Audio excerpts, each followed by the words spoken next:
Media welcome to GVRC news. ఉగ్రదాడిని వ్యతిరేకిస్తూ రామచంద్రపురంలో ముస్లిం జేఏసీ నిరసన.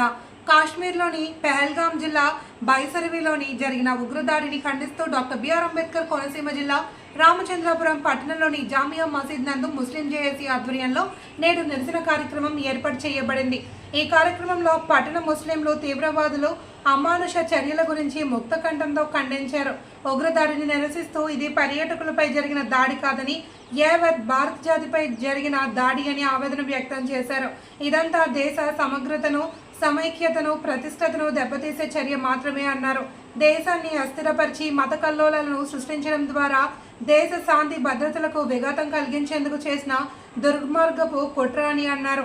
దేశంలో మత ఘర్షణలు, అశాంతి, అలజడులు, అనిశ్చిత పరిస్థితులను నెలకొల్పేందుకై శత్రుదేశం చేసిన దాడి అని అన్నారు. వాటికి ధీటుగా సమాధానం చెప్పవలసిన అవసరం ఉందన్నారు. దేశ రక్షణ సమస్య వస్తే జాతి, మత, కుల, ప్రాంతాలకు అతీతంగా తామంతా ఒక్కటే దేశాన్ని రక్షించుకుంటామన్నారు. మేమందరం భారతీయులమంటూ గర్వంగా చెప్పుకున్నారు.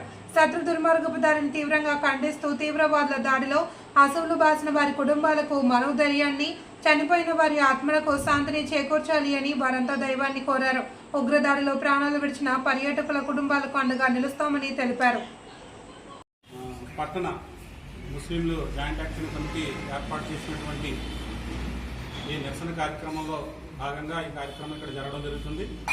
ఏదైతే కాశ్మీర్లో జరిగినటువంటి తీవ్రవాదుల దాడిలో అనేక మంది జాతి, మత, కులాలకు అతీతంగా ఎవరైతే చనిపోయారో ఆ చనిపోయినటువంటి అసువులు బాసినటువంటి వ్యక్తులందరి కోసం ఇక్కడ నిరసన కార్యక్రమం చేయడం జరిగింది.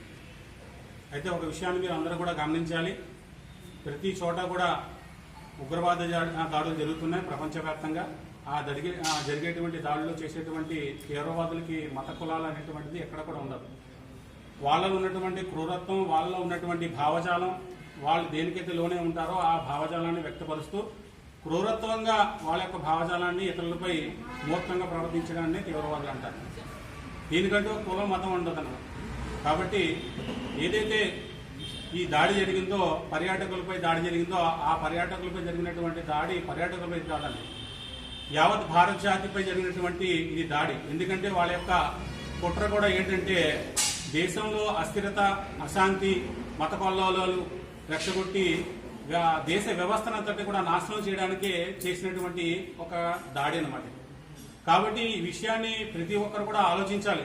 ఎందుకంటే ఒక తీవ్రవాది చేసాడు అంటే దాని వెనక అనేక కారణాలు ఉంటాయి. ఏంటంటే దేశం యొక్క ఆర్థిక వ్యవస్థని కుప్పకూర్చడం, దేశం యొక్క ప్రతిష్టను కూడా దిగజార్చడం, అదేవిధంగా సమిష్టి దేశంలో ఉన్నటువంటి అనేక కులాలు, మతాలు, జాతులతో మిళితమైనటువంటి భారతదేశం మంది.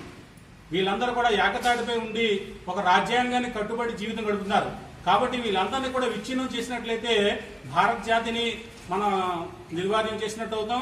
భారతదేశాన్ని కూడా ప్రపంచ దేశాల్లో దిగదీసినట్టు ఉంటుందనేటువంటి భావంగానే మన పక్క దేశమైనటువంటి దాయిద దేశాలైనటువంటి ప్రయత్నాల కుట్ర యొక్క తీవ్రవాదుల యొక్క దాడి చూడండి. ఈ దాడిలో కులమతాల సంబంధం లేదండి. చాలా మంది వాట్సాప్ లో చెప్తున్నారు, అంటే ఖురాన్ ఆయతులు చదవండి, చదివితే మిమ్మల్ని వదిలేస్తామని చెప్పినటువంటిది. కానీ ఇక్కడ ముస్లింలు కూడా చనిపోయారు, అక్కడ హిందూ సోదరులు కూడా చనిపోయారు. కానీ తీవ్రవాది అనేటువంటి వాడికి ఎక్కడ కూడా జాతి ఉండదు. చాలా మంది వాట్సాప్ లో కూడా చెప్తున్నారు, నేను ఇదే చెప్తున్నాను, కులాన్ని జాతిని బట్టి అంటే మీరు ముస్లిమా కాదని నిర్ధారణ చేసి అక్కడ తీవ్రవాదులు చంపారని చెప్తున్నారు. ఇదే సంఘటన 2002లో గోద్రాలో సంఘటన జరిగింది. ఆ గోద్రాలో కూడా ముస్లిమా కాదని చెప్పి ఆడవాళ్ళని బయటికి లేక కాల్చినటువంటి సందర్భాలు ఉన్నాయి. హిందువులు ఎవరైతే ఉన్నారో ఆ కాల్చినటువంటి వాడిని బట్టి మన హిందువులందరినీ కూడా విమర్శించలేం కదా. ఎందుకంటే వాడి యొక్క ముష్కరులు ఎవరైతే ఉన్నారో, ఎవరైతే క్రూరులు ఉన్నారో వాళ్ళు భావజాలం ప్రదర్శిస్తారు తప్ప వీళ్ళు ప్రదర్శించేటువంటి ప్రదర్శనకి జాతికి, మతానికి, కులానికి ఏం సంబంధం ఉండదన్నమాట.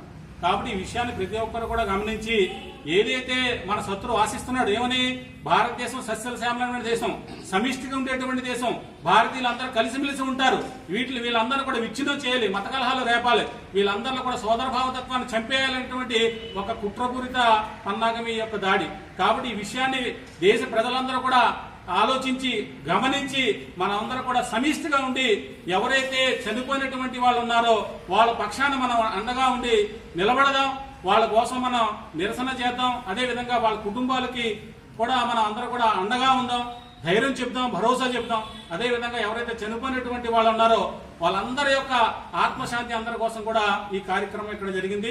కాబట్టి సోదరులారా, ఏదైతే కార్యక్రమం ఇక్కడ ఏర్పాటు చేసిందో ఈ కార్యక్రమాన్ని రామచంద్రాపురం పరిసర ప్రాంతాల పట్టణ ముస్లింలందరూ కూడా వచ్చి ఈ యొక్క సానుభూతిని, ప్రగాఢమైనటువంటి సానుభూతిని తెలియజేయడం జరిగింది. అస్సలాము అలైకుం వరహమతుల్లాహి వబరకాతుహు.